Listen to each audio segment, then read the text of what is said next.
el cifrar parte de tu RGMod. Eso está genial, ¿eh? O sea, tú, por ejemplo, él lo comentaba, ¿no? Me parece, o no recuerdo, ¿no? Pero imagínate, o en tu casa, ¿no? Porque dices, oye, mira, esta parte no quiero, o porque tengo contraseñas, yo qué sé, ¿no? El que sea, ¿no? Pues tú puedes añadir en una parte de este ORGMod y cifrar el contenido.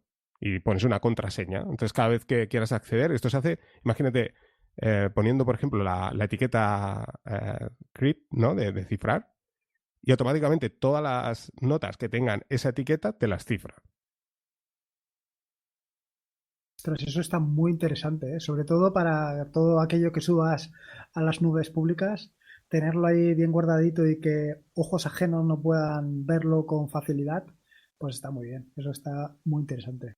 Por eso, lo que te comentaba, ¿no? Pues así, para gestionar notas y esto, pues tiene muchas cositas así que dices, ostras, qué bueno, ¿no? O sea, y bueno, pues eso al final es lo que te hace el decantarte por, en mi caso, por ejemplo, por el ORGMod, ¿no? Después todo esto, pues lo he adaptado para el blog y todo el rollo, ¿no? Porque decía, ostras, si lo hago todo en ORGMod, tengo que pasar de ORGMod a Markdown, ¿no? Que no es complejo porque al final con Pandoc, que esto es también otro mundillo que podíamos hablar, ¿no?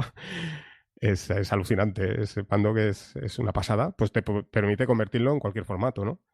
Pero bueno, es lo que te comentaba, ¿no? O sea, es así de sencillo.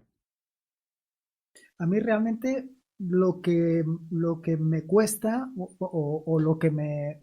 No sé si decirte lo que me cuesta o lo que me gusta o ambas cosas.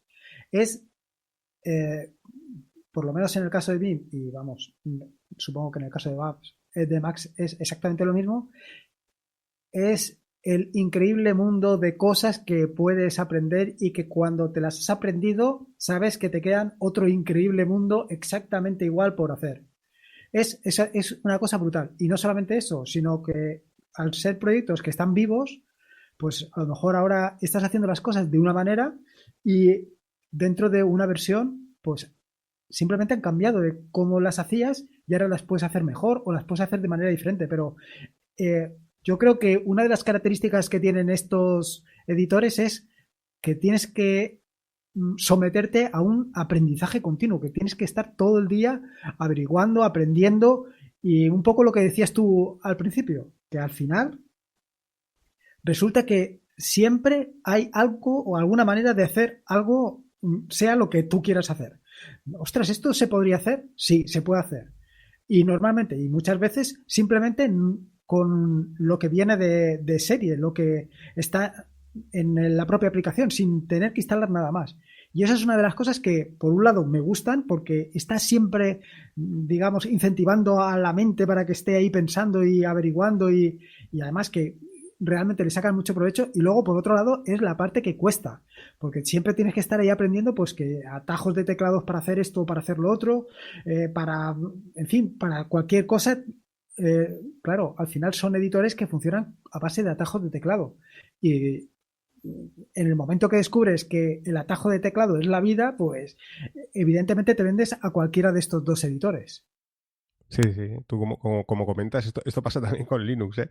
Yo recuerdo cuando me empecé a introducir que pensé, bueno, esto es aprender los atajos y ya está, ¿no? O sea, la idea es un poco ser productivo con el teclado, ¿no? Y decir, mira, pues salto de aquí al final de línea, me voy al final del documento ¿sabes? Así, ¿sabes? De un modo muy rápido. Yo, por ejemplo, con el Regmod, pues saltar de cabecera en cabecera, ¿no? Y no sé, ir así súper rápido.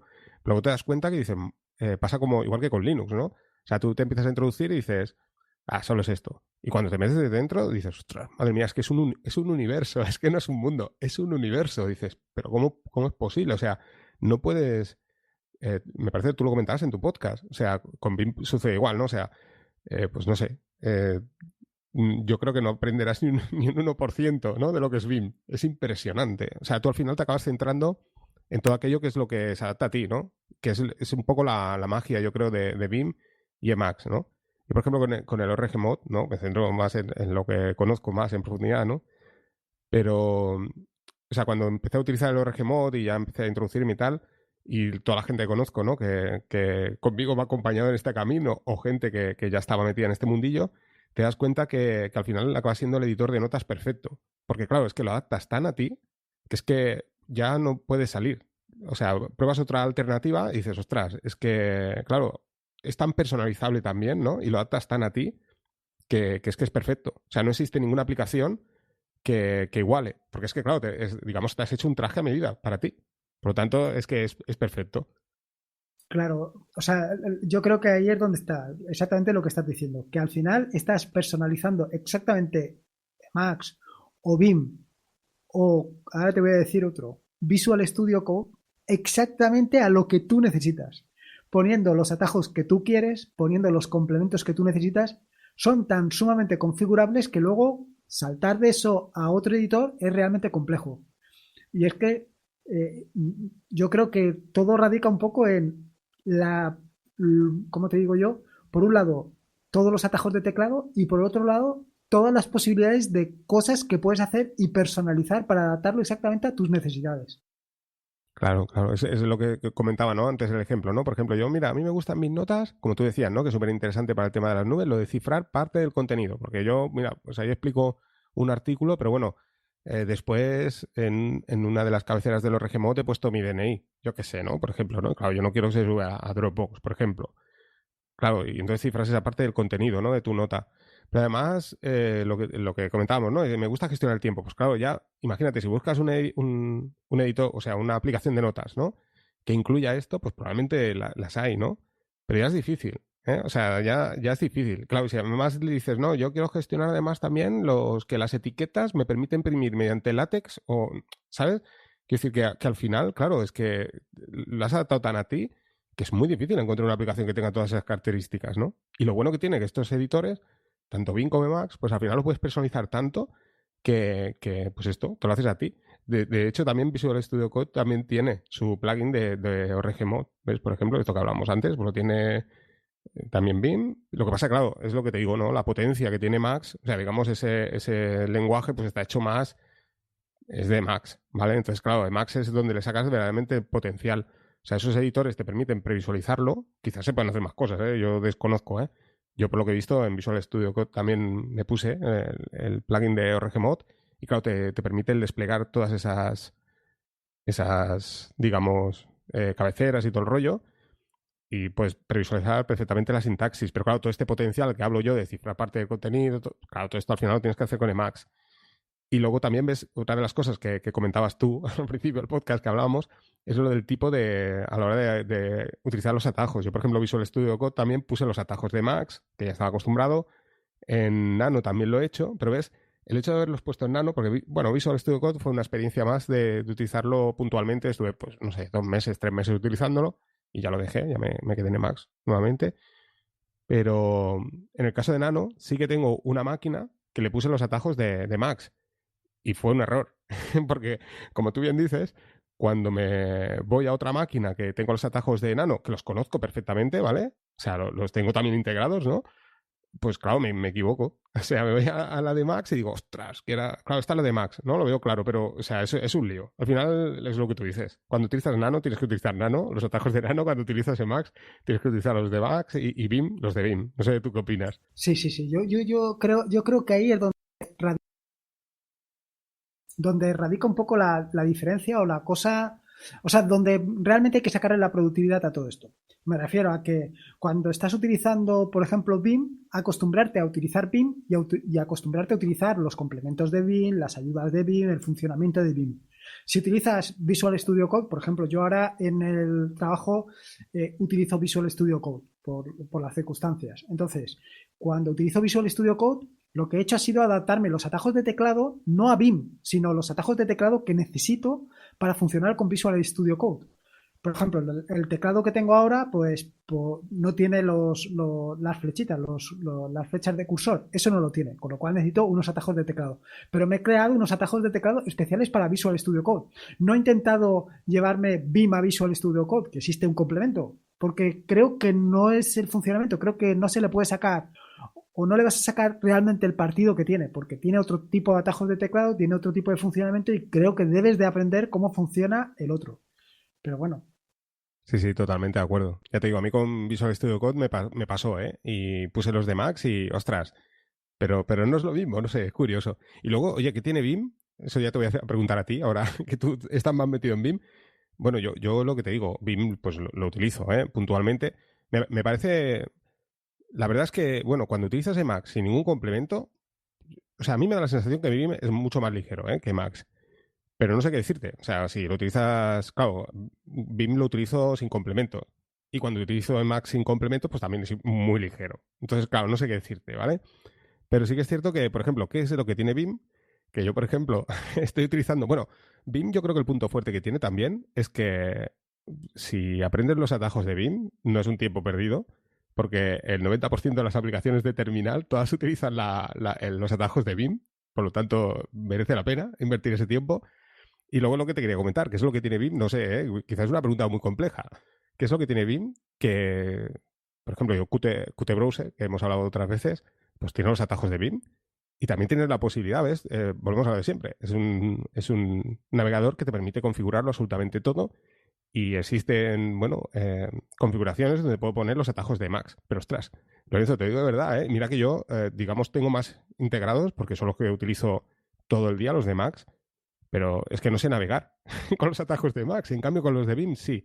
¿Qué es lo que tiene Vim?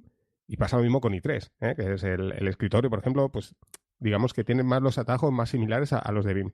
¿Qué es lo que tiene Vim? Que esos atajos de movimiento a lo largo y ancho del archivo de texto plano. No lo sé.